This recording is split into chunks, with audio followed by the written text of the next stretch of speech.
Habíamos hablado en una clase en relación a la célula de que esta necesita una oferta continua de sustratos energéticos para poder sobrevivir. Estos sustratos son dos, la glucosa y el oxígeno, que garanticen la generación de ATP suficiente para que la célula se mantenga viva, uno, y dos, preserve la función para la cual esa célula debe ser especializada, formando parte de un tejido, que toma su vez parte de un órgano, y este a su vez de un aparato o sistema. Bien, entonces todos los aparatos y sistemas trabajan en forma sincronizada. Objetivo, mantener la vida, la homeostasis. Hay peligro, tiene que responder de alguna manera. Entonces, en lo que concierne a la fisiología cardiovascular, nosotros somos dependientes del corazón para poder garantizar que la sangre llegue con esos sustratos a las células que lo necesitan, llevarles la glucosa y el oxígeno. Pero a su vez también retirar aquellas sustancias que producto del metabolismo celular se han ido acumulando, los metabolitos de desecho, dióxido de carbono, hidrogeniones, algunos son los compuestos que ciertamente la célula no requiere para que sean procesados, biotransformados o eliminados, a nivel hepático o a nivel renal principalmente. Bien, pero este corazón no trabaja solo, necesita para garantizar la oferta de esos sustratos que el pulmón o no oxigene la sangre. Entonces, somos dependientes de la función respiratoria. Ahora bien, yo celular dependo de que este órgano me vaya a poder garantizar o ofertar sangre enriquecida. Para esto, yo tengo que mantener indemne la función de la bomba. Pero la función de la bomba, nosotros la concentramos clásicamente en el ventrículo izquierdo, porque de esta depende la perfusión o la irrigación a cada órgano de la economía. Entonces, cada vez que el ventrículo izquierdo manda la sangre a través de la aorta, que comienza a emitir sus ramas, comienza a descender y a emitir otras ramas más, el objetivo es que la sangre llegue a cada célula que lo requiere, para que coja lo que necesita y con eso se mantenga cumpliendo los dos objetivos que hemos señalado. Entonces, la sangre en movimiento depende de la función de la bomba cardíaca. ¿Ok? La bomba cardíaca. Pero esta bomba cardíaca recibe sangre, lamentablemente dividida en dos estructuras. Tenemos un corazón derecho, ventrículo derecho, que a través de la pulmonar va a mandar la sangre hacia los pulmones con el fin de que estos pulmones puedan oxigenarla y eliminar algunos desechos como son el dióxido de carbono. Una vez que ha conseguido la oxigenación, la devuelve hacia la aurícula izquierda para que ésta luego la envíe al ventrículo izquierdo, de esta otra salga a toda la economía. Ese volumen de sangre que está circulando, necesario para garantizar, repito, que la célula reciba lo que requiere, glucosa y oxígeno, debe mantener un volumen constante, un volumen de sangre necesario para que yo garantice que efectivamente la célula va a requerir trabajar sin mayor estrés. Ese volumen constante, conocido como volumen stroke, volumen circulante efectivo, volumen latido, tiene varios nombres, ese volumen de sangre que el ventrículo izquierdo eyecta a toda la economía. Es un volumen de sangre que le va a buscar garantizar esa oferta. Ese volumen de sangre que nosotros eyectamos, promedio son 70 mililitros. 70 mililitros de sangre, volumen stroke. En cada contracción del ventrículo eyecta 70 mililitros. Tanto el izquierdo como el derecho. Son 70, este empuja 70, 70 empujo yo también. 70 mililitros. ¿Ok? Que en la unidad de tiempo, 60 minutos, más o menos, mi frecuencia cardíaca me dicen está entre 60 y 100, yo le pongo 70 por minuto, 70 por 70 son 4.900 mililitros. Vale decir, alrededor de 5 litros en un minuto. Eso se conoce como gasto cardíaco. Gasto cardíaco es el volumen de sangre que yo movilizo en la unidad de tiempo. 5 litros. 5 a 6 litros son, pero yo me quedo con 5 litros. Entonces, yo me mantengo con mis 5 litros, que estoy garantizando que la sangre llegue a esos lugares en donde se requiera para mantener la vitalidad celular. Pero soy dependiente de un contenido de sangre, de una fuerza impulsora, la bomba cardíaca. Pero casi siempre que hay un impulso de querer hacer algo, siempre hay alguien que se opone. Vamos a hacer una reunión el día de mañana. Sí, pero no hay dinero. O sea, ya nos pone un pero tenemos el entusiasmo de querer hacerlo. La bomba lo quiere hacer. Pero alguien se va a oponer a hacer ese trabajo. ¿Ok?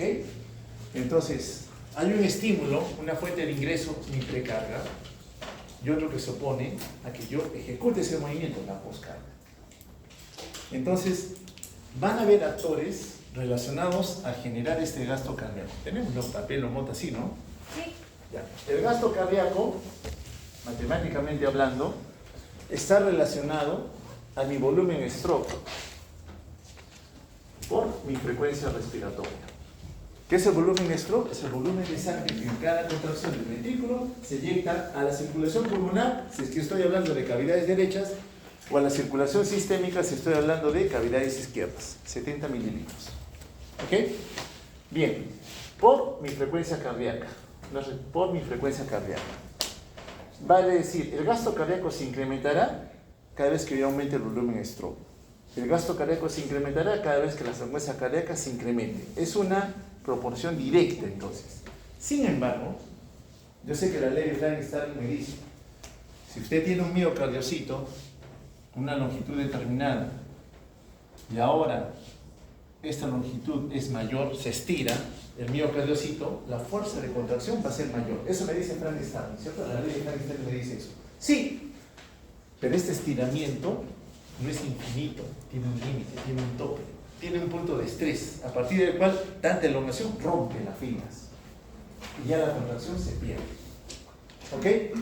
Este ventrículo, vamos a graficarlo de un tamaño acá, chiquito, está ya preparado post sístole, ha inyectado un volumen stroke a la economía, se quedó con un poquito de sangre aquí, no expulsa todo, volumen sistólico final, se ha quedado con un volumen de sangre, inmediatamente se aperturan las válvulas auriculoventriculares y la sangre pasa de aurícula a ventrículo, llenado, diástole, llenado ventricular, ¿cierto? Llenado ventricular, diástole.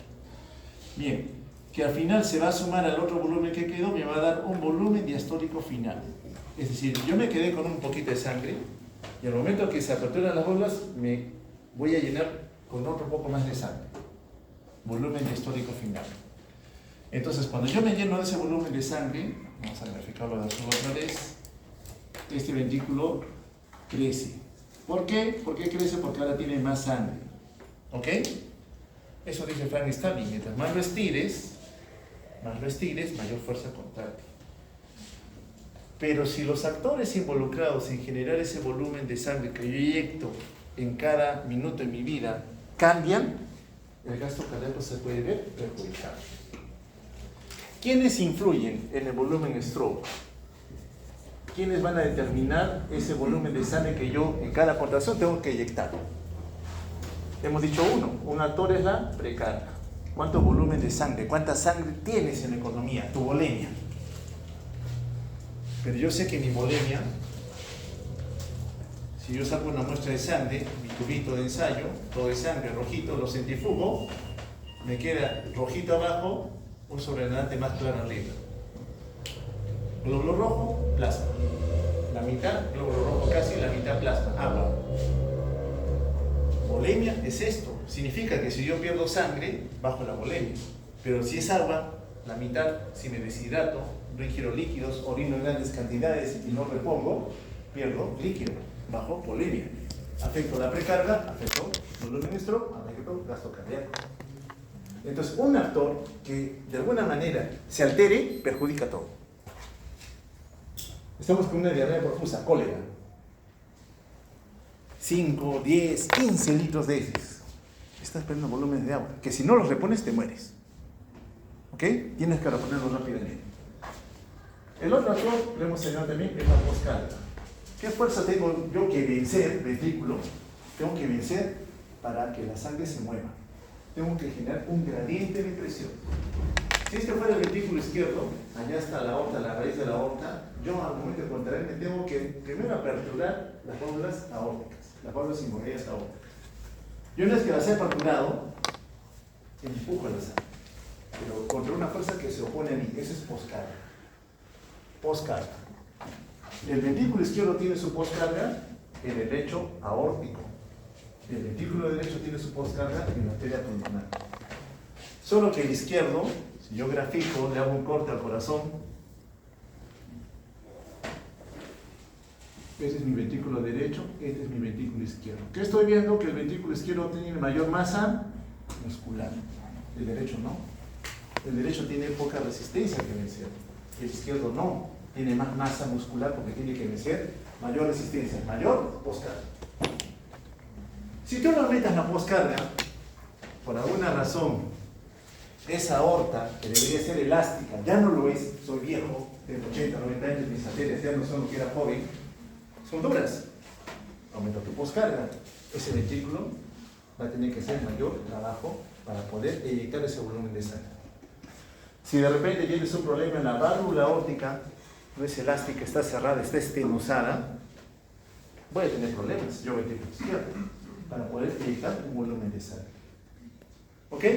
Entonces, esa poscarga, si se complica, si se altera en el tiempo, me va a perjudicar el volumen stroke, que me va a afectar al gasto cardíaco.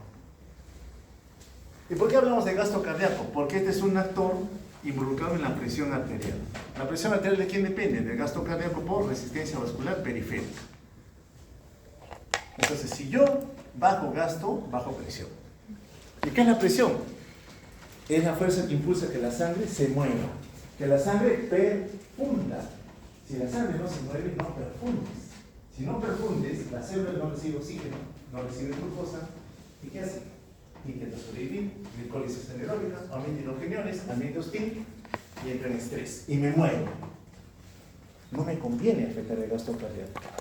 No me conviene. Si aumenta, el corazón que está trabajando más, te pide que le des también más oxígeno. Te pide eso, el corazón.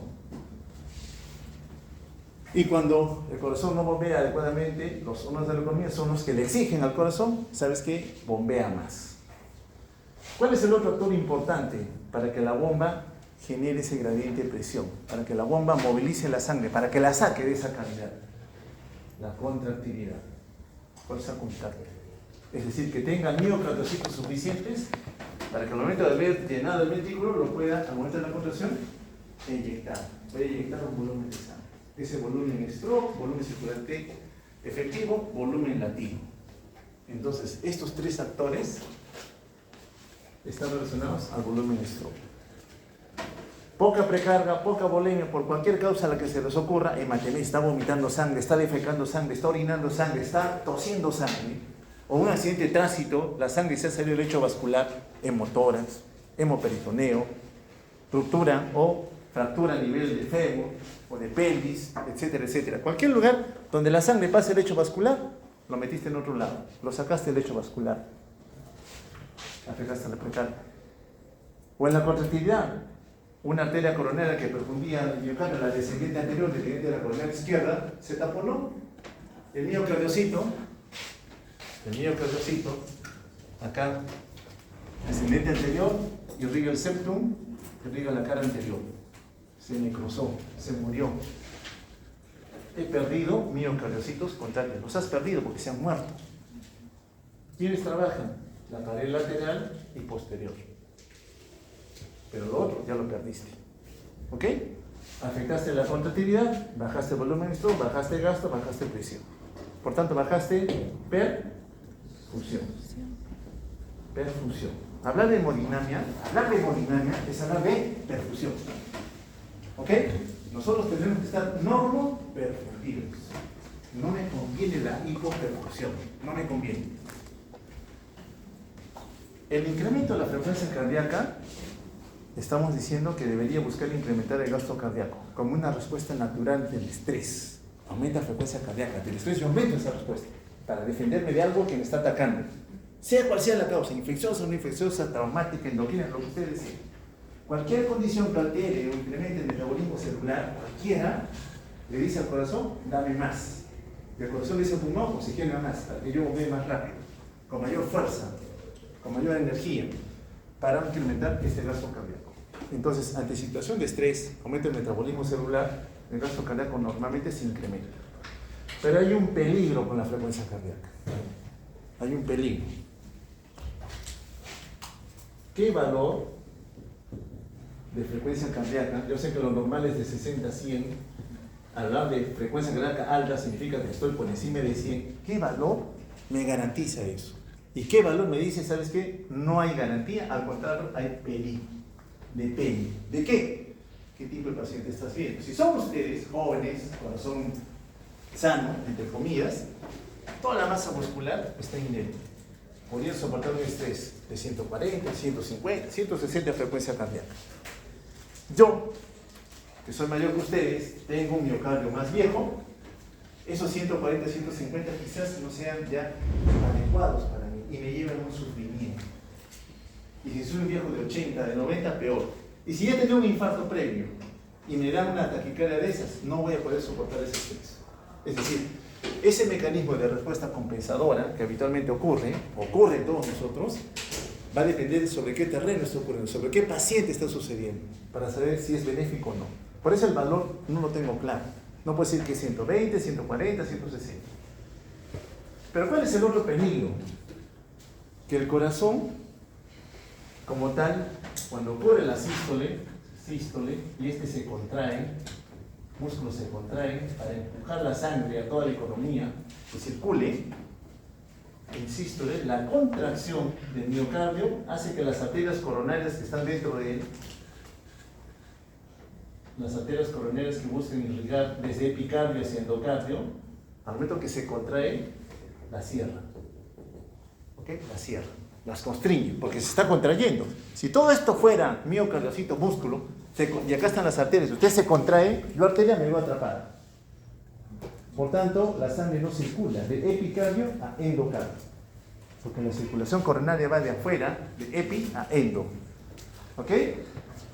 O sea, en sístole, el músculo cardíaco no se perfunde, no se alimenta. Entonces, ¿en qué periodo se alimenta? Ya. Mira lo que hiciste. Que quería hablar. No, perdón. Entonces, ¿qué te conviene tener más prolongado?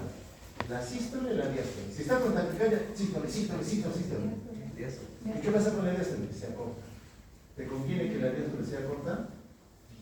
¿Por qué? ¿Por qué?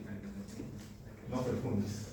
Correcto. El miocardio no se perfunde adecuadamente cuando tú le acortas la fase diastólica. Entonces, ¿qué te conviene? Prolongar la diástole. ¿Ok? Tu fisiología te dice, me conviene que el miocardio, que es el que garantiza que la sangre se mueva, que perfunda, tenga un periodo diastólico prolongado. ¿Cierto? Me conviene. Pero en el escenario de estrés no ocurre eso. Lo que ocurre habitualmente es que esto se incrementa.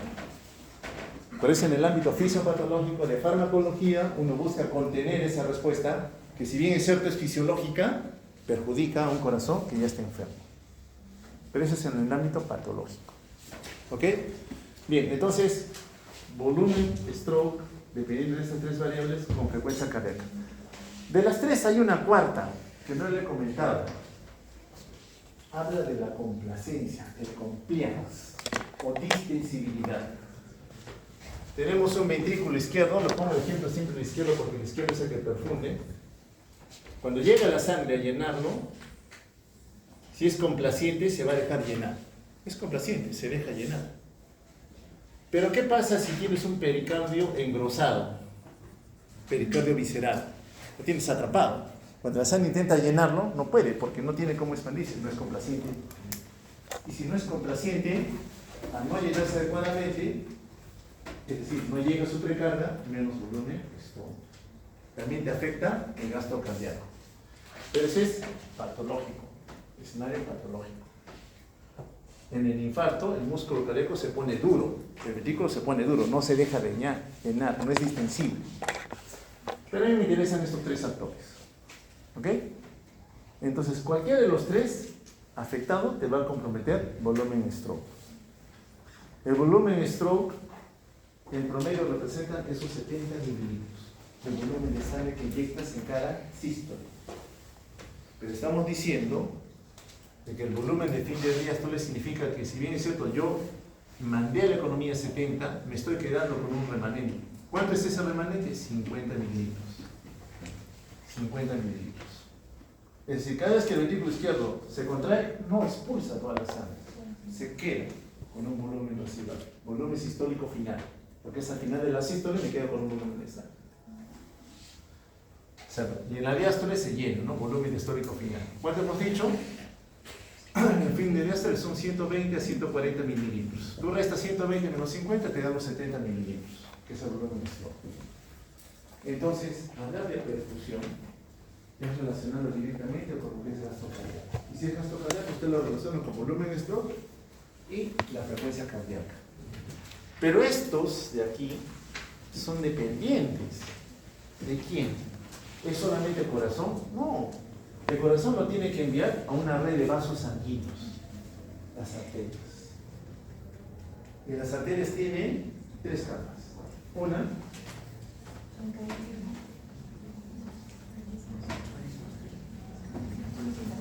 la íntima o endotelio,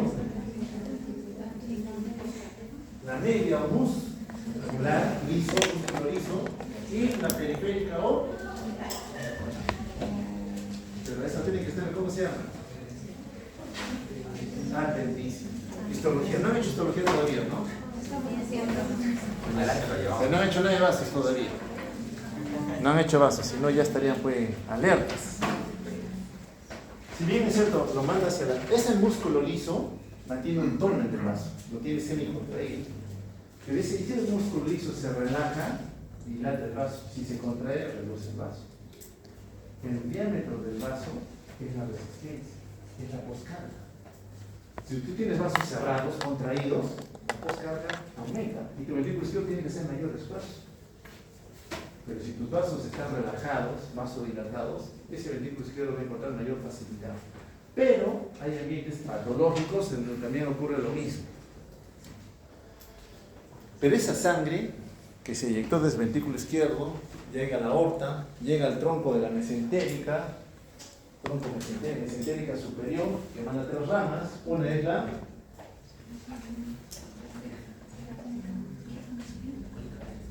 esplénica, ¿ya? ¿Cuál? Gástrica izquierda, bien, correcto. Descendientes del tronco celíaco, ¿no? Bien.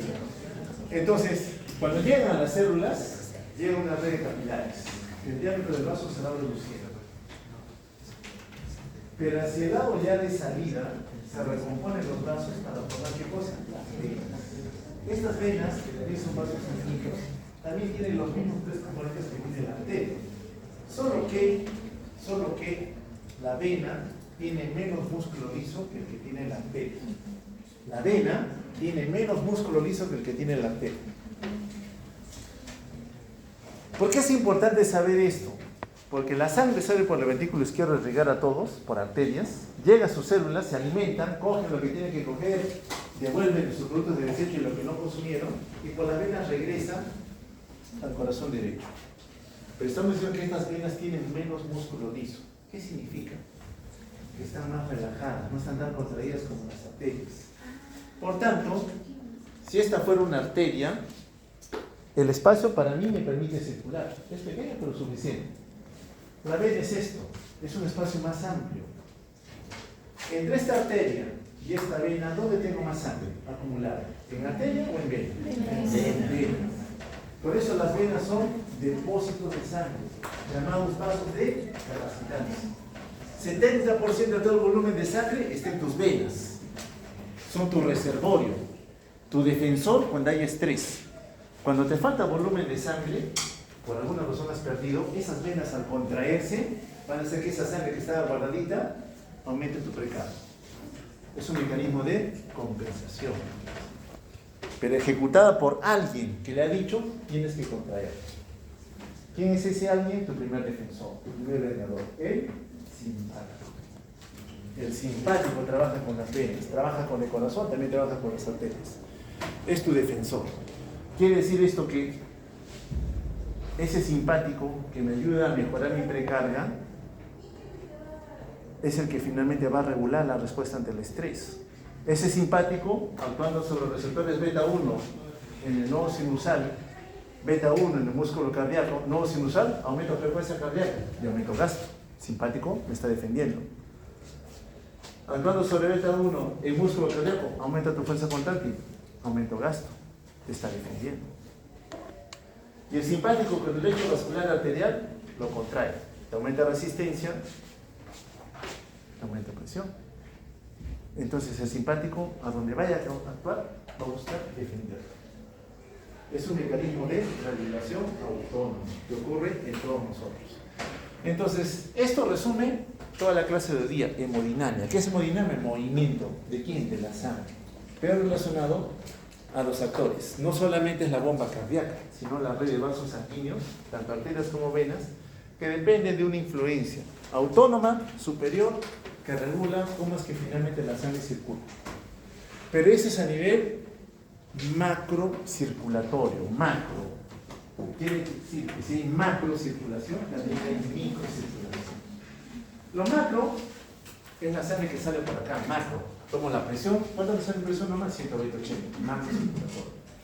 Pero ¿qué me importa? La célula.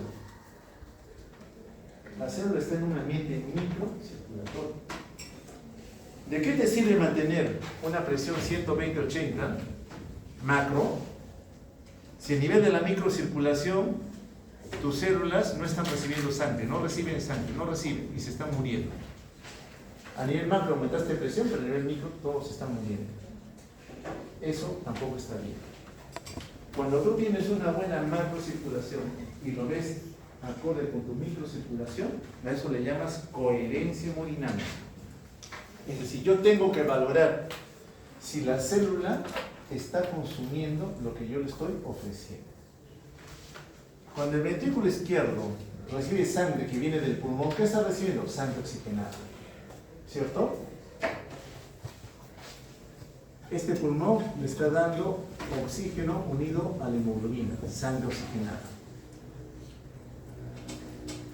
¿Esto qué representa? El contenido arterial de oxígeno.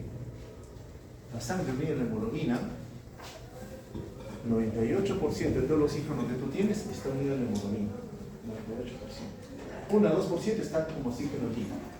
Bueno, esta sangre que viene del pulmón, aquí, representa el contenido arterial de oxígeno. Pero yo quiero darle a las células, lo que necesito. Bueno, acá dependes del área de ingeniería, la bomba, para que garantice un delivery de oxígeno, la oferta. La perfusión debe ir con una oferta de oxígeno. La célula recibe la sangre y dijo, voy a extraer lo que necesito. Por el lado arterial, tú le das más o menos 100 mililitros de mercurio de oxígeno a tus células, 100, o su saturación casi cercana a 100 en la hemoglobina.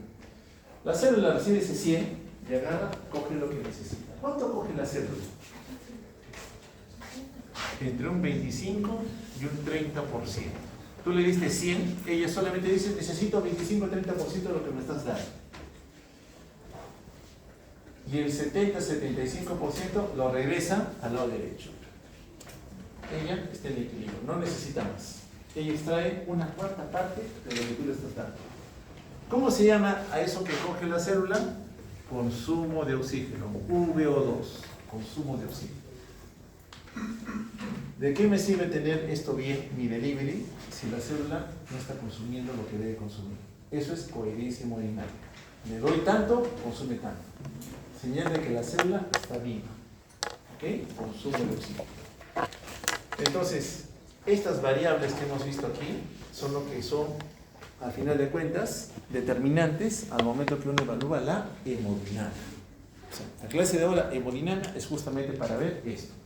Pero ¿cómo me doy cuenta yo de que las células están recibiendo lo que deben? ¿Cómo yo puedo determinar ello? ¿Con fórmulas matemáticas, con estudios de laboratorio, o con algo que puedo rápidamente sopesar en un paciente? Nosotros tenemos 3 ventanas para poder evaluar si la perfusión es buena o no.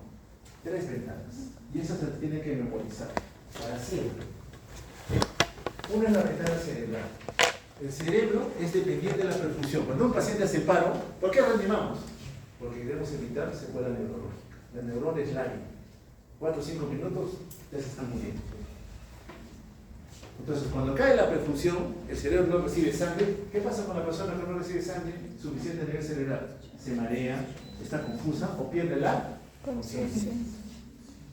Ventana cerebral, te está avisando que algo ha pasado, que la perfusión está comprometida.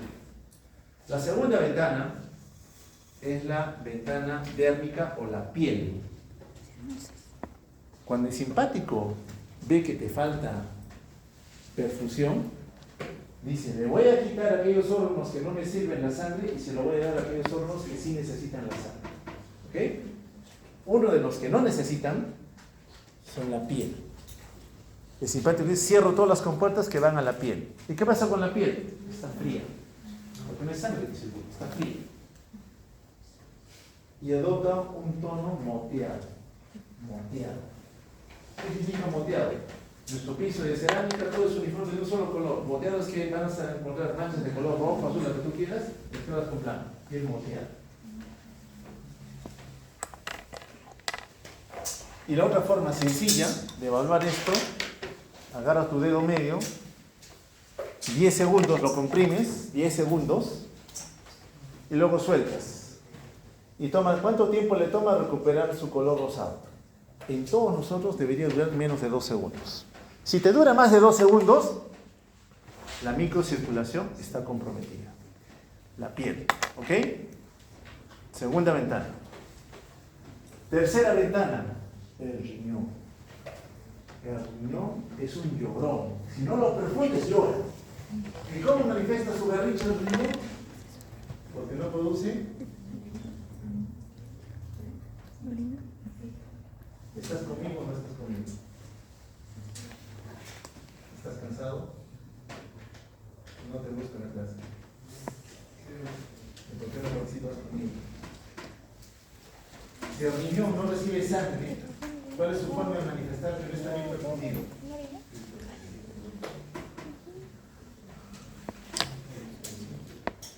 No, eso está bien. Está bien. Cuando el riñón recibe sangre, produce un ultrafiltrado, que a nivel del sistema tubular cambia su composición. ¿Y el producto final cuál es? La orina. Si no se perfunde, ¿qué va a pasar? Orina menos. Orina menos. Allá. Orina menos. Tiene sentido. Entonces, la ventana renal es que ese riñón va a dejar de producir orina en cantidad suficiente. ¿Ok? Por eso ese paciente que tú sospechas hipoperfusión, le pides enfermería o tú mismo, le colocas un catéter vesical. Quieres saber su gasto urinario, cuánto produce orina por hora. La otra medida, pero puedo medir sustancias de desecho que el riñón debería eliminar. Y si están aumentadas, indirectamente me dice que el riñón está enfermo. Sí, pero eso demora tiempo. Precoz es que le colocas la sonda y en 1 o 2 horas sabes, ¿produce orina o no produce nada? Está hipoperfundido. La ventana renal. Entonces tú tienes 3 ventanas para valorar la perfusión. Cerebral, a nivel de piel y a nivel renal. Las 3 ventanas. ¿Ok? Y todo eso es perfusión dependiente. Perfusión dependiente. Algo pasó por acá. Algo ocurrió. Tu trabajo es primero conocer esto para luego enfrentarte a lo anormal. Ahora sí podemos prender. Y tu borrador. ¿Qué me dijiste? Nota.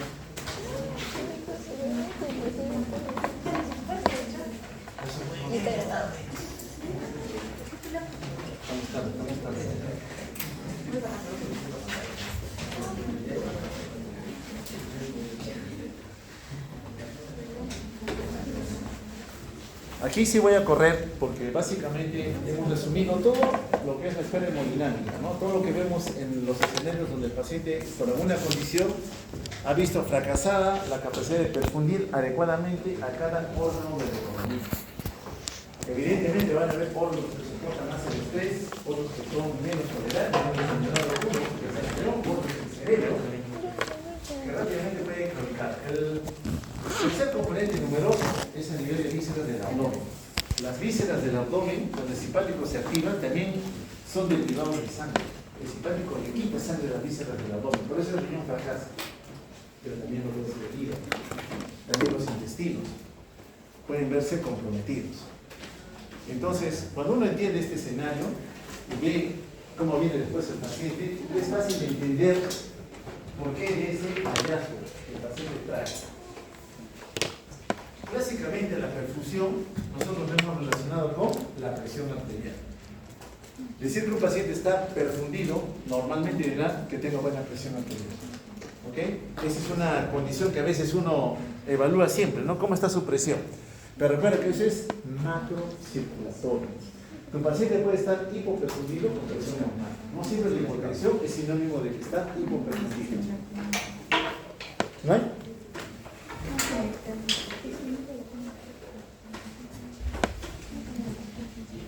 Nos acordamos ahora sí.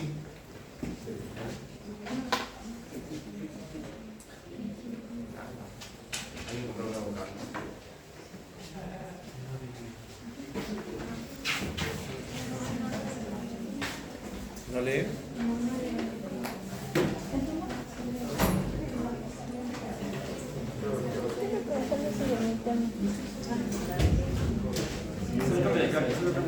De investigación. ¿Qué fue? Es la relación de hemoglobina con la presión arterial. La hemoglobina sí, solamente la hemoglobina la gente más cosas, hemos visto ya. Entonces va a haber más presión arterial. Y si hay más presión arterial, ¿qué más puede tener un paciente? Ay, pero está ocupado. Pero está ocupado.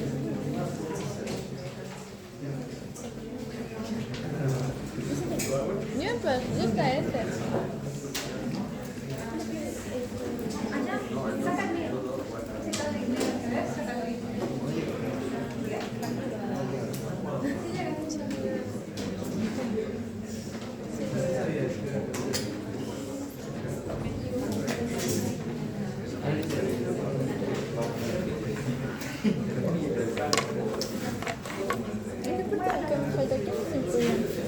La compresencia, la contractibilidad,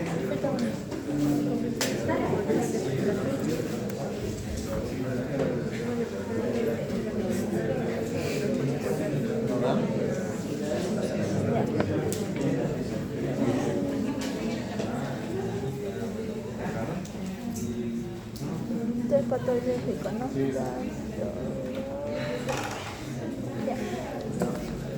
Ah, esa no tiene.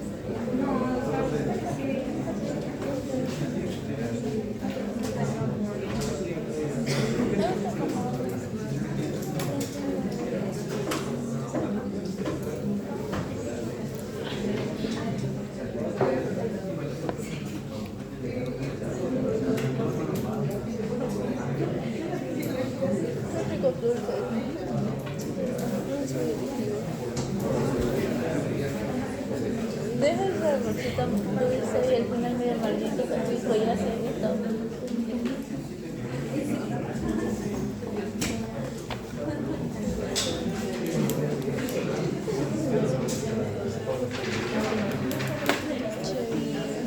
¿Esto será cena? ¿Esto será cena? 2, 3, 4, 5, 6, 7, 8, 9 y 10.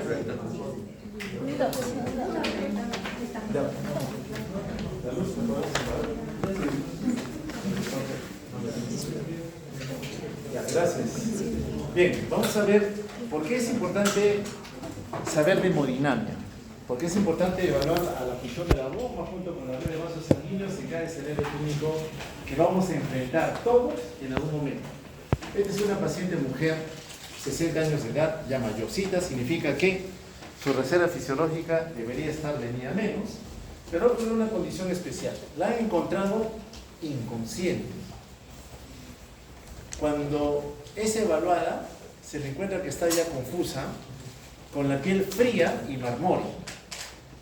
Los pulmones están limpios, el abdomen es blando depresible, no hay huellas de trauma, la que vamos a ver. Y se le monitoriza. Y al momento de monitorizarla, resalta la frecuencia cardíaca, 120 por minuto, taquicardia. La presión arterial, 70-40. Presión baja, piel fría, marmórea. ¿Qué me dice eso? ¿Qué señales de hipoperfusión? Es decir, solamente con la historia dicen, aquí hay problema con la perfusión. Tu trabajo va a ser luego saber pero que está detrás de esa hipoperfusión. Satura 90%, está en el límite inferior aceptable todavía para lo que es la saturación de oxígeno, con una frecuencia respiratoria de 32 por minuto. Es decir, el paciente que hiperventila, tengo que ingresar más oxígeno. Debería estar en una saturación más alta, pero no. Haciendo esfuerzo respiratorio, esa saturación apenas llega a ese 90%. Otro escenario diferente, porque este es de un paciente que encuentran en casa, habitual también, sala de operaciones. Están haciendo una intervención quirúrgica a nivel de abdomen, todos atentos al acto operatorio, y en la contraparte está nuestro amigo anestesiólogo monitorizando al paciente. Tiene una serie de equipos que me están midiendo la presión arterial, la saturación de oxígeno, respiratoria, CO2, todas las variables que habitualmente uno monitoriza cuando ha dormido al paciente. Cuando el paciente no es capaz solo de ventilar. Y súbitamente suena la alarma y el anestesiólogo ve el monitor y encuentra algunas variables que le preocupan. Pero la más importante que ve es esta de acá. Presión arterial 40-13.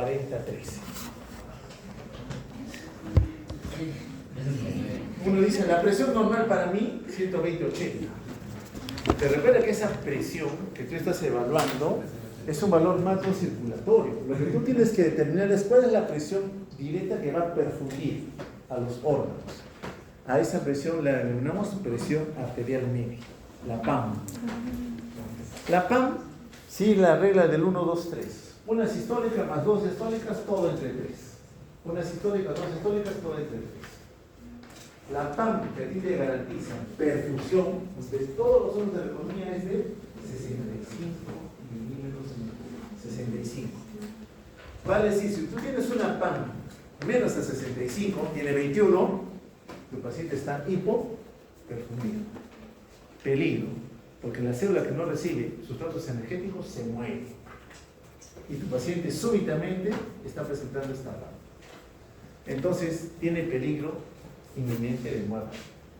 Y aquí el anestesiólogo rápidamente, el cirujano, antes de desesperarse, tiene que enfrentar el escenario.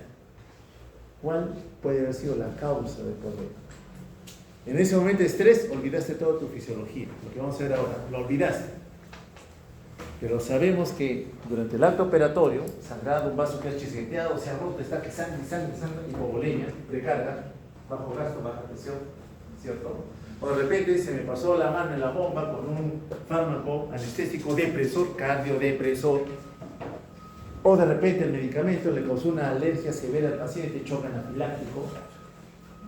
Es decir, tenemos que actuar en ese momento de forma rápida. Pero valorando ¿qué? Mi conocimiento fisiológico. O sea, para enfrentar esto, tengo que recordar lo que hoy día vamos a revisar rápidamente, que ya lo hemos visto hace un instante. Entonces, ¿qué tienen estos pacientes? Están chocados. Están chocados. Shock para mí es hipotensión arterial, sí, pero no todo shock va con la presión baja. Pero a mí, para verlos así, están chocados. Están en shock. Es un shock circulatorio. La sangre tiene problemas para circular.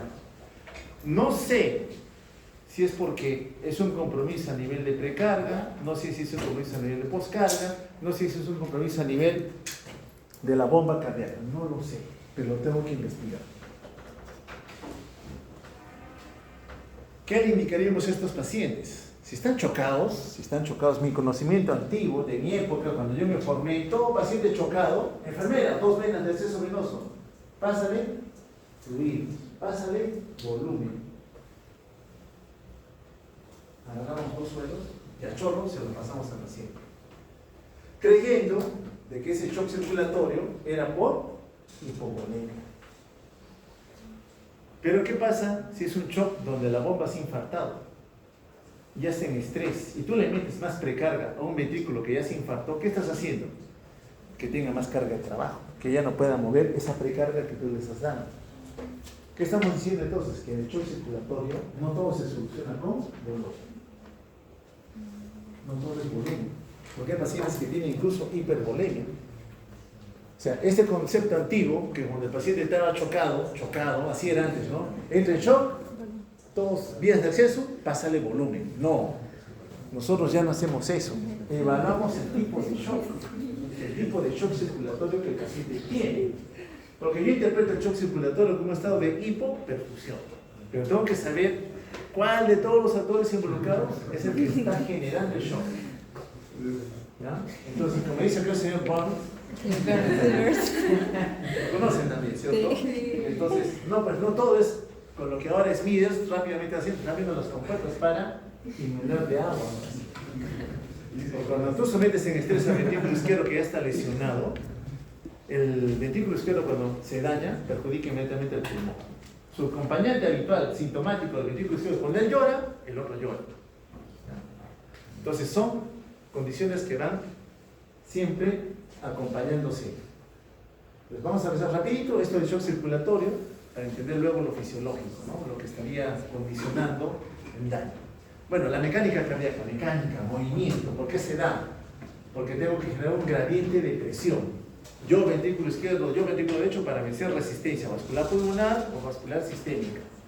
Recuerde que este volumen de sangre, volumen de stroke que yo eyecto, busca satisfacer necesidades metabólicas. Todas las células necesitan oferta de sangre con sustratos energéticos. Todas.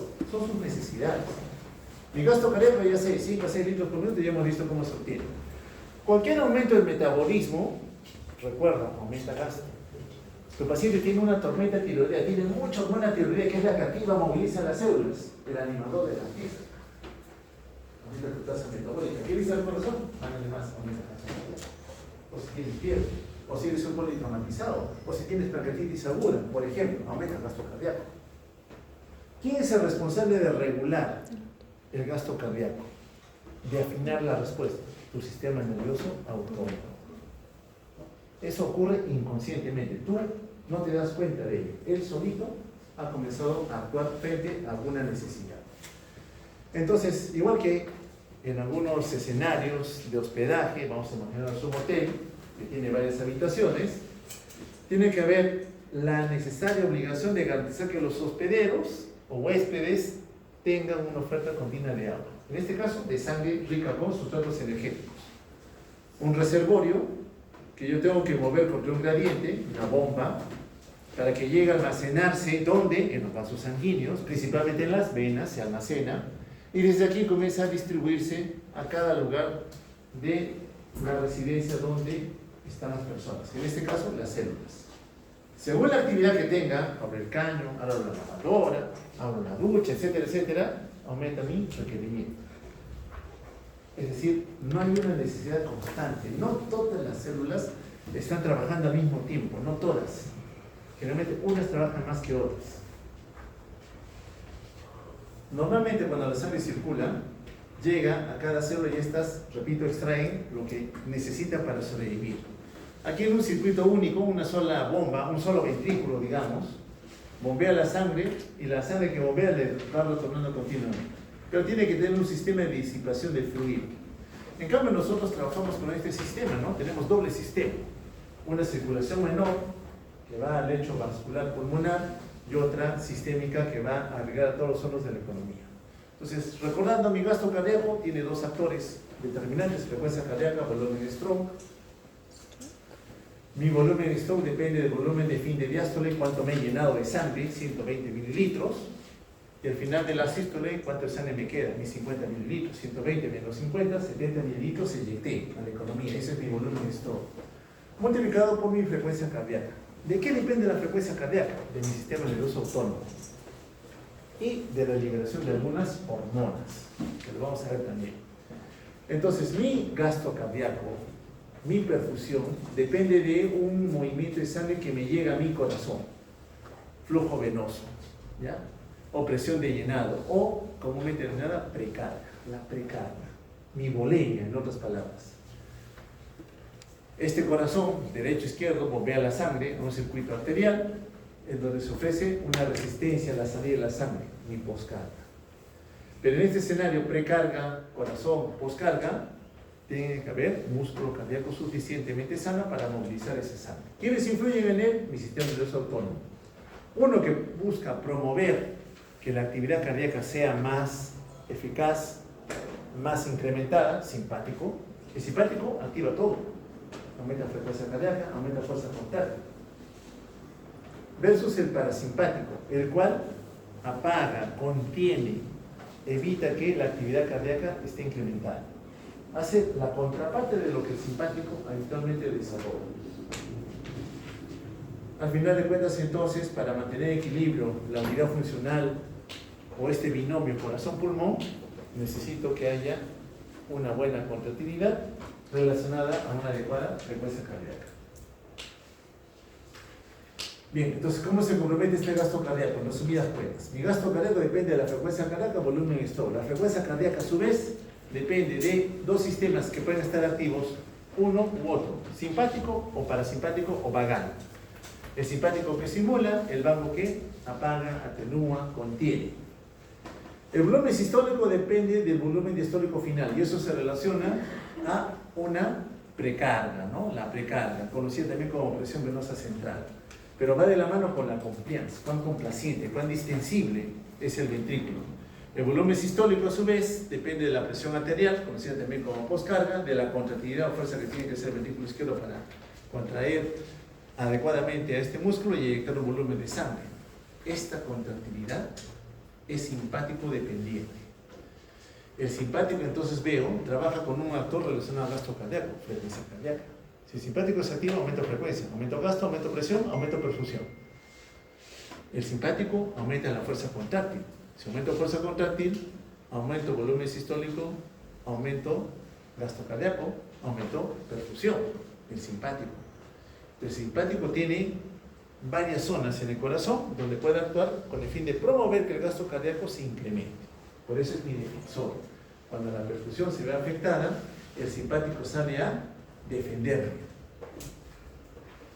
Bien, entonces, gasto cardíaco depende de dos variables, frecuencia cardíaca y volumen stroke. La frecuencia cardíaca es comandada por el nodo sinusal. El nodo sinusal, recuerden ustedes que expresa receptores beta 1, receptores adrenérgicos. El simpático los estimula. Entonces, cada vez que una catecolamina tiene contacto con este receptor beta 1 en el nodo sinusal, aumenta la frecuencia cardíaca. Volumen sistólico, sabemos que trabaja con precarga, contractilidad, postcarga. Precarga, ¿de dónde viene? De las venas. ¿Las venas tienen músculo liso? Sí. Las venas también expresan receptores para el simpático. Si el simpático actúa con el músculo liso de las venas, las contrae. Esa sangre almacenada llega al ventrículo como una precarga incrementada. El simpático también estimula, repito, el músculo cardíaco, aumenta su fuerza contráctil, con lo cual aumenta el gasto cardíaco, aumenta presión, aumenta perfusión.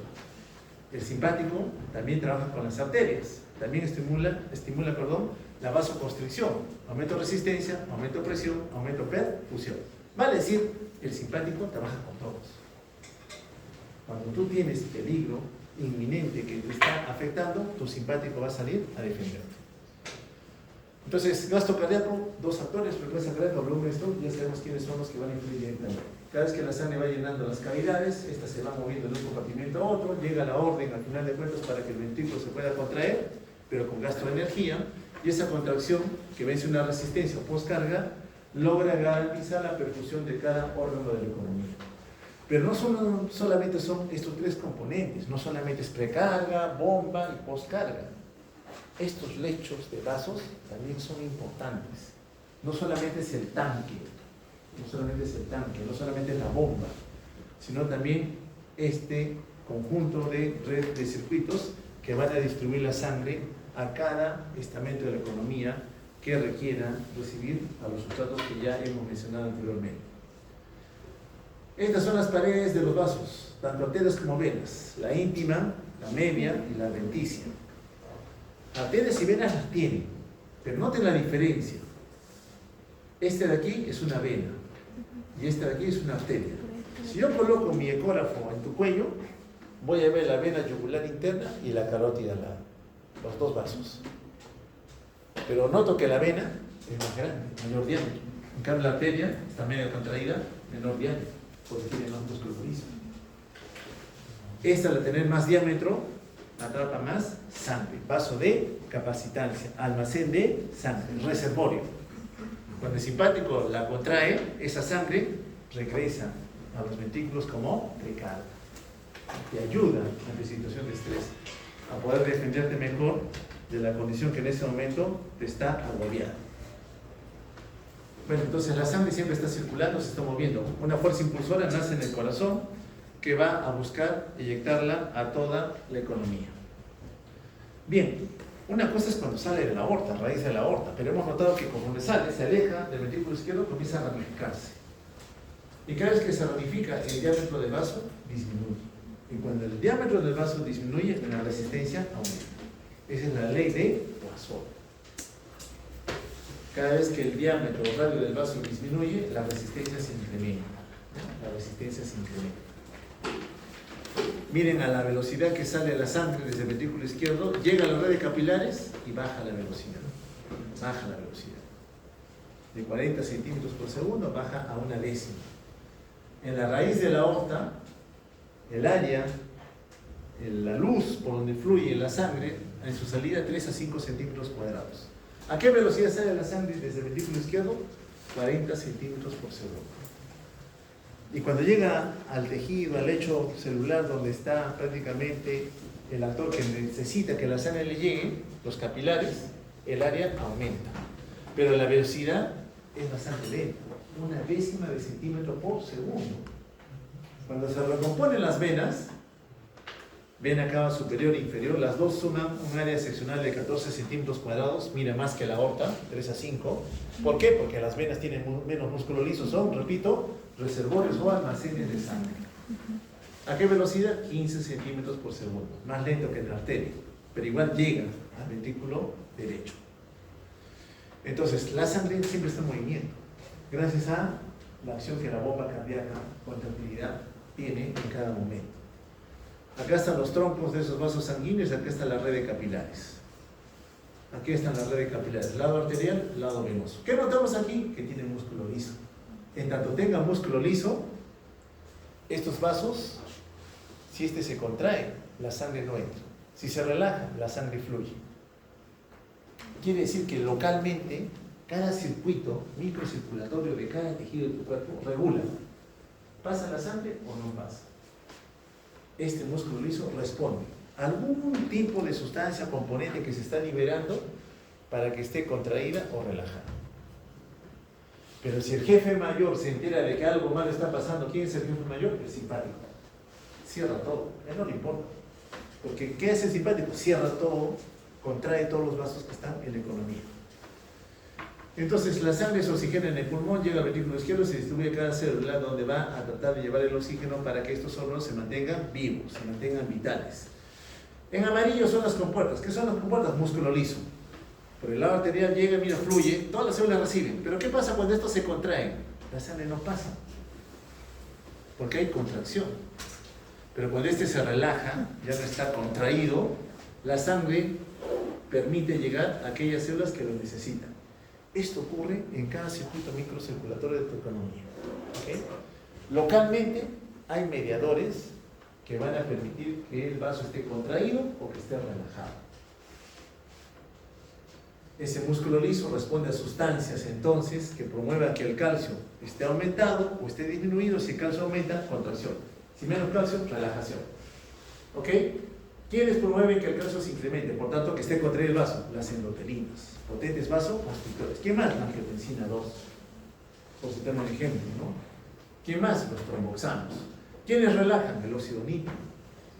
Por ejemplo, el óxido nítrico, ¿no? Relaja el músculo liso. Algunas prostaglandinas, el factor hiperpolarizante derivado del endotelio también es otro. Bueno, el delibre ya lo comenté, la carga de oxígeno está a nivel pulmonar, se une a la hemoglobina, llega a la área de ingeniería, voy a pasarlo rapidito, que es el gasto cardíaco, corazón, la bomba recibe la sangre oxigenada y lo distribuye a toda la economía. Cada órgano comienza a extraer lo que necesita. ¿Cuánto extrae? Hemos dicho promedio, 25-30%. Pero nota algo, el corazón extrae casi el 100% de lo que le das. El corazón extrae. Todos, 25-30%. ¿Cuánto te devuelven al lado derecho? Este 88%, 71%, 92%, 66%. Pero el corazón, ¿cuánto te devuelve? 37%. Es decir, él se quedó con 3/4 de lo que le diste. El corazón extrae 3/4 del volumen de sangre con oxígeno que le diste. Nosotros solo nos un cuarto. Quiere decir que en situación de estrés el corazón ya está trabajando al tope. ¿Ok? Bien, entonces Dependemos para el delivery de oxígeno de la estación de carga pulmón, del área de ingeniería que es corazón, para que gracias a un gasto cardíaco mande a las células de la economía lo que necesitan para que ellas puedan mantenerse vivas, funcionales. Bien, ¿qué es el estado de shock entonces? Es aquel estado donde el aparato cardiocirculatorio es incapaz de poder proveer a las células los requerimientos que ellas tienen en el día a día. No somos capaces de garantizar, darles esa oferta que ellas requieren. Al inicio del estrés, la lesión puede ser reversible, pero si persiste en el tiempo, ya va a matar células. No debemos permitir, por tanto, que un paciente se mantenga hipoperfundido. No debemos. Debemos buscar rápidamente cuál es la causa que lo llevó a ese estado de hipoperfusión para garantizar la vitalidad celular. Sea cual sea el órgano involucrado. Al final todos suman a favor de mantener el equilibrio homeostático que pueda perjudicar la vitalidad celular. Entonces, en aquellos casos donde el delivery, la oferta ha disminuido de oxígeno y la hipoxia tisular, poco oxígeno, se ha incrementado, la compensación ¿cuál va a ser? Yo célula, de lo que tú me dabas, antes solamente extraía 25-30%. Pero como ahora me estás dando menos, yo célula tengo que sobrevivir. Entonces ya no voy a jalar 25-30%. Voy a jalar 40%, 50%, 60%. Es decir, yo célula hambrienta en estrés, voy a aumentar la cantidad de oxígeno que extraigo. Por tanto, al lado derecho le va a llegar sangre con menos oxígeno. Yo te daba 100 por el lado izquierdo, por el lado derecho te devolvía 70%. Ahora no, te voy a devolver 50% o te voy a devolver 40%. ¿Y eso qué significa? Es un marcador de estrés. Que la célula está hambrienta, que la célula te está pidiendo ayuda, porque está trayendo mayor cantidad de oxígeno del que necesita en escenario de normalidad. Pero ¿qué hemos dicho? Eso es al inicio. La lesión puede ser reversible, la célula se está defendiendo, está buscando sobrevivir. De lo poco que ahora le das, ella está extrayendo más. Pero si el factor de estrés persiste, no lo identificaste, no lo trataste adecuadamente, comienza a haber una acumulación de un metabolito, el lactato. Marcador indirecto de glicólisis anaeróbica, de que ya no hay tanto oxígeno suficiente, la célula produce este detrito, la glucosa se convierte en piruvato, en lugar de irse a acetilcoenzima, a ciclo de Krebs para producir energía, de piruvato pasa a ser lactato. La lactato deshidrogenasa. ¿Ok? Y este lactato es un ofertador de hidrogeniones. El pH comienza a caer. Y cuando el pH cae, hay acidosis. Y hay acidosis, ambiente hostil, las células no trabajan bien. Entonces ya estamos pasando a la fase irreversible. Pero esto era fisiológico, la célula simplemente se está buscando defender. Idealmente debemos encontrarla acá, pero cuando encontramos pacientes, a veces nos llegan ya con esto, significa que el proceso ya es tardío.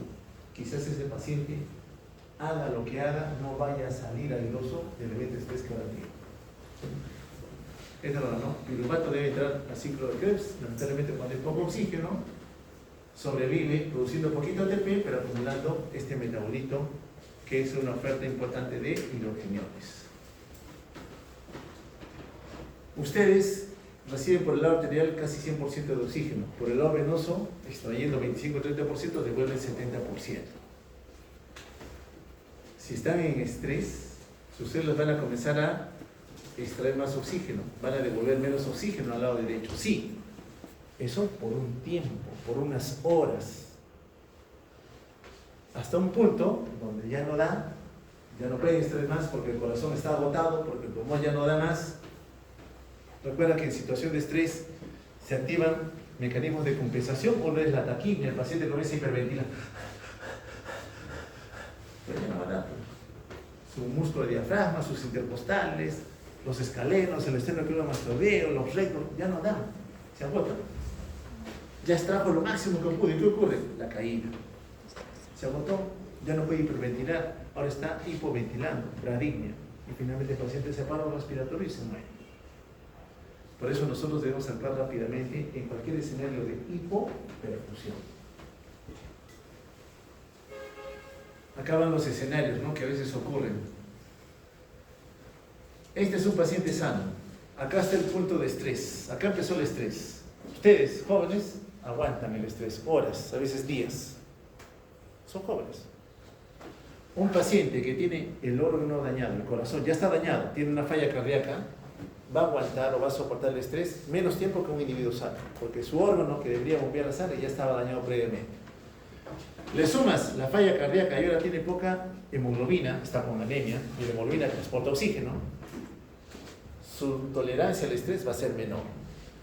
Y si ahora le sumas que tiene falla de órganos, su tolerancia al estrés va a ser mucho menor todavía. Es decir, mientras más enfermedades tenga el paciente y peor involucra los actores involucrados en lo que es gasto cardíaco, menos tolerancia a una situación de agresión va a tener nuestro paciente y finalmente puede fallecer. ¿Cómo es el metabolismo del shock circulatorio? Bueno, se activa una cascada, se llama la cascada isquémica, donde la poca, podemos decir de alguna manera, afección en relación a la oferta de oxígeno va a conllevar un disturbio metabólico severo. En estrés, repito, la célula incrementa su tasa metabólica. Por tanto, al estar metabolismo incrementado, más hidrogeniones, más CO2, libero algunas enzimas, libero algunos detritos, potasio, ATP. Y estos mediadores que se liberaron productos del estrés dilatan vasos sanguíneos. El objetivo es que haya más sangre que profunda a esas células en estrés. Es decir, si ustedes por alguna condición son agredidos, vamos a poner un ejemplo, ustedes son la pared de la vejiga y hay una bacteria, hay una Escherichia coli, está dañando la pared, la mucosa de la vejiga, las está atacando. Esas células están en estrés, se están enfrentando a un patógeno, llega tu sistema inmune que comienza a causar mayor desequilibrio. Esas células estresadas que están siendo comprometidas por ese patógeno tienen una tasa metabólica incrementada. Para defenderse, esos mediadores, productos del metabolismo incrementado que se están en ese momento incrementando, van a hacer que los vasos que perfunden a esas células de la vejiga se dilaten, para que haya más sangre, para que esas células de la vejiga sobrevivan al estado de estrés. La pregunta es, ¿qué sustancias son esas que localmente aquí están incrementando el flujo sanguíneo, están dilatando vasos? El potasio es uno de ellos. El potasio en ese tejido local, cuando se incrementa, dilata vasos. La adenosina, otro que incrementa. El lactato, incrementa. El CO2, los hidrogeniones, relajan músculo liso. Esas compuertas en amarillito que vimos hace rato, que al momento de relajarse permitían que haya más flujo de sangre, responden a estos. Pero si la infección se sale de la vejiga, el patógeno entra al torrente sanguíneo, o las citoquinas que se liberaron inicialmente pasan al torrente sanguíneo y llegan a otros órganos, el jefe mayor se entera. ¿Quién es el jefe mayor? El simpático. El simpático llega acá y dice, no me importan estos que están acá. Agarra y cierra las cañerías, cierra las compuertas. Porque él es el jefe. Porque esa sangre para ese órgano no me sirve. Yo la quiero llevar ¿a dónde? Al cerebro, al corazón, principalmente. Eso es el simpático, redistribuye la sangre. Sacrifica a aquel que no lo necesite, entre comillas, para llevársela a los órganos nobles. Pero si la situación de estrés persiste, porque este tejido va a aguantar, que ahora que le ha cerrado la compuerta, va a aguantar algunas horas, pero si le mantiene cerrada la compuerta, finalmente se va a morir. Y al momento de morir, ese órgano va a comenzar a fallar, falla orgánica. Y el paciente, producto de esa falla, puede fallecer. Todos los órganos de tu cuerpo, cerebro, corazón, riñones, deben mantener un flujo sanguíneo constante que les permita sobrevivir. Ese flujo constante de sangre, donde dilata o relaja los vasos sanguíneos, responden a una denominación conocida como autorregulación. Autorregulación de flujo sanguíneo cerebral, autorregulación de flujo sanguíneo miocárdico, coronario, autorregulación de flujo sanguíneo renal. Todos se autorregulan, todos, pero en diferentes rangos. Unos toleran más, otros toleran menos. Hay un seminario de, me parece, lo que es regulación de flujo sanguíneo coronario. Van a ver también esto. Simplemente estamos hablando de forma general. ¿Ok? Pero tienen que entenderlo para que se pesen en el ambiente patológico, como es que ese paciente, entre comillas, sano, va a responder a esa situación de estrés. Entonces, cualquier compromiso del estado metabólico que vea un incremento va a buscar que la oferta a eso no se incremente. Y si uno lo puede hacer, la oferta tisular disminuye el flujo sanguíneo, se mal distribuye la sangre, acá hay entre el simpático, este es el simpático que se ha activado, repito, le quita la sangre a órganos nobles para dárselos a otros que él considera mucho más nobles todavía. Acá están los vasos sanguíneos, estado de vasodilatación, en estado de vasoconstricción. Acá se metió el sistema nervioso simpático, cerró la compuerta. Esta célula soporta un ratito, nomás que le quites la sangre, pero si persiste, ya es irreversible. La perdiste para siempre, se murieron. Y eso ocurre en todas las células de la economía, en todas. Al inicio el cerebro, el corazón eran beneficiados, pero si el factor estrés persiste, también el cerebro y el corazón se van a sumar. Se van a sumar. No olvidar nunca valorar el consumo de oxígeno.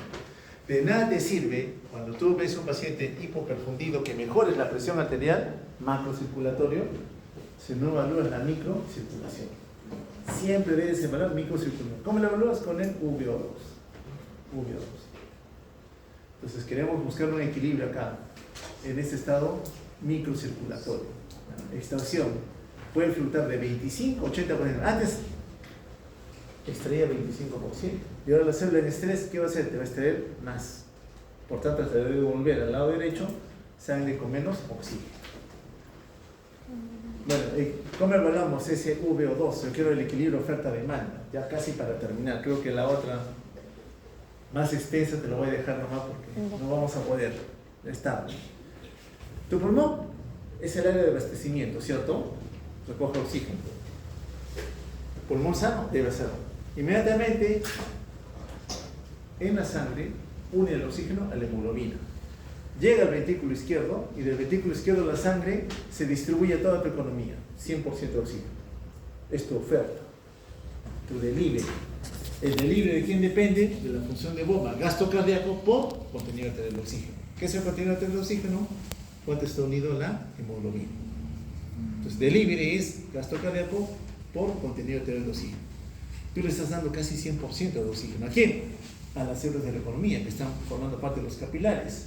Esas células, ¿qué hacen? Captan oxígeno y te dan dióxido de carbono. ¿Cuánto extraen?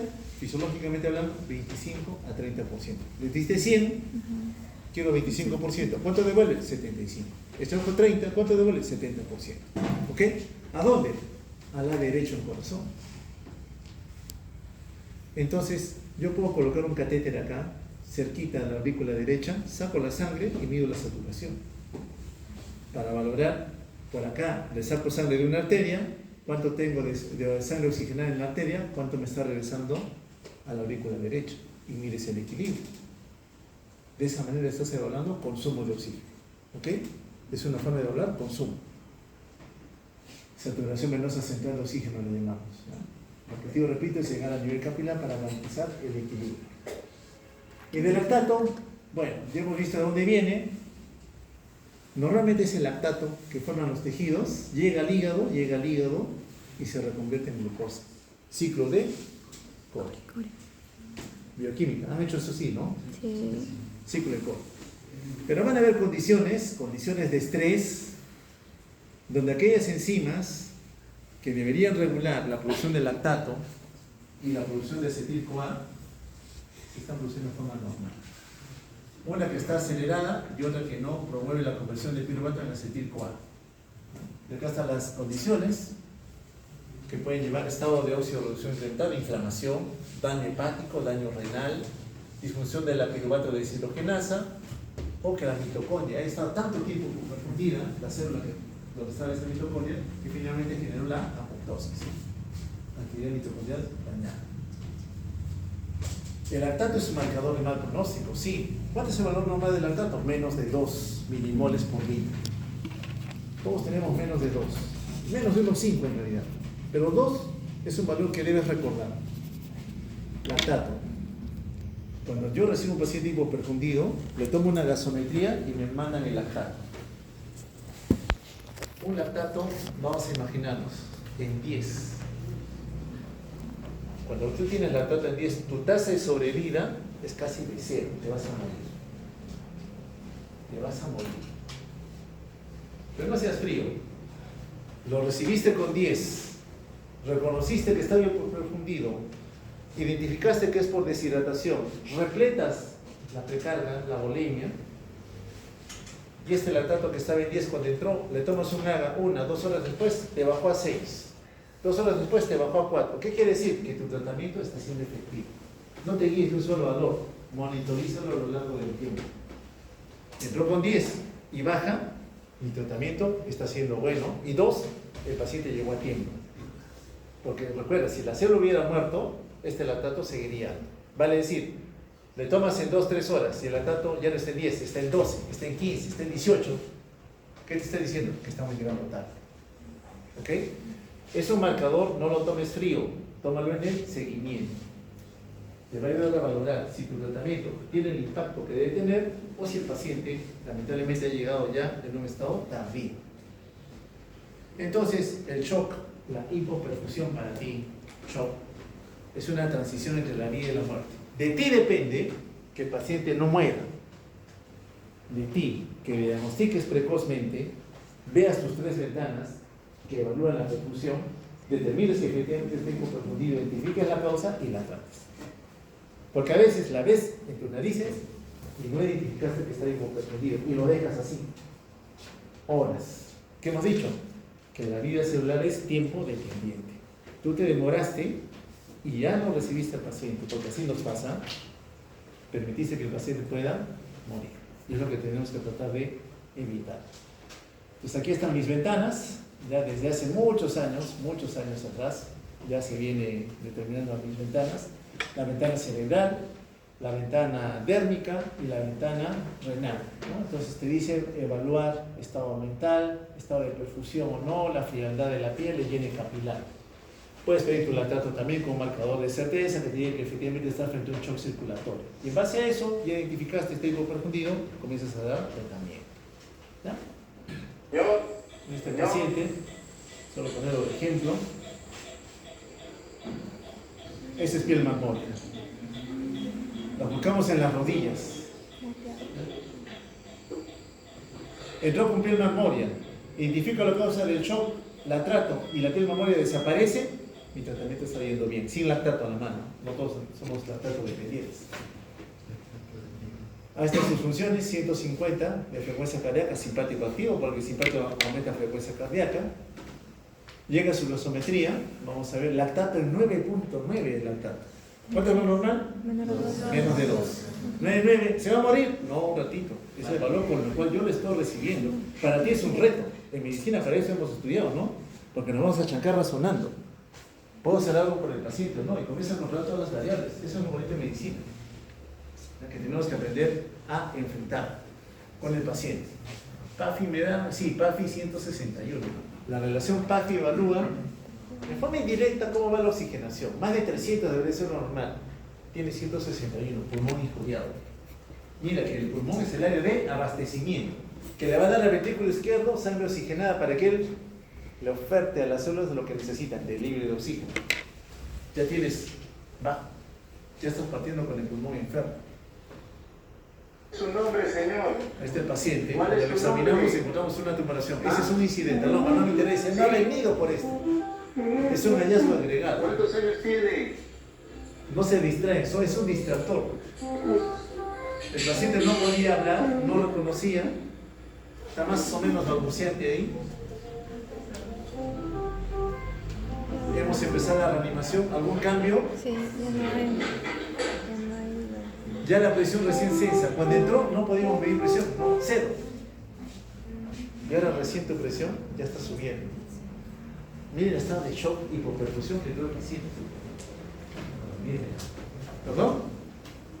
Con 10 de lactato. Con 10 de lactato, sí. Pero es en medicina, nos guiamos de este argumento, la filosofía es como estar en un cuarto oscuro buscando un gato negro, ¿no? Entre todos estamos buscamos un gato negro, es lo filosófico. La metafísica es estar en un cuarto oscuro buscando un gato negro que no está ahí, no está. La teología es estar en el cuarto oscuro buscando un gato negro que no está ahí y encima decir, lo encontré, no está ahí el gato. Y nosotros, en medicina, la ciencia, es encender la luz para ver qué demonios hay en el cuarto. Eso somos nosotros, ¿ok? Eso somos nosotros. O sea, ahí terminamos.